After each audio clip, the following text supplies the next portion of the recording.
Welcome to the Tech Egg. Don't get scrambled. Enjoy the video. You start now by finding installed Python entries. Do not delay. Open Settings, go to Apps and Features, and search for Python. Once listed, note the version and install path so you can remove leftovers later. Make sure to close any code editors, terminals, or services using Python, otherwise uninstallation may fail. If a Microsoft Store install appears, treat it like other apps.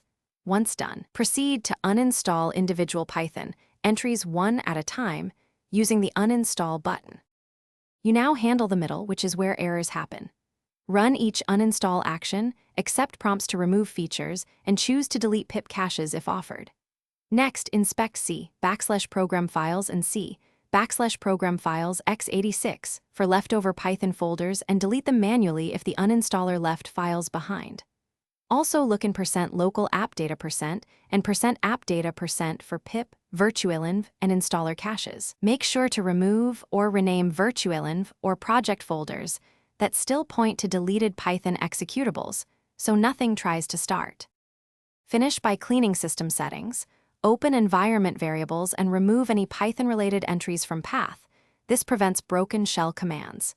If you want a deeper cleanup, carefully delete Python keys in hkey current user and hkey local machine using regedit backup first. Restart the PC to apply changes. To verify, open a new terminal and run Python version.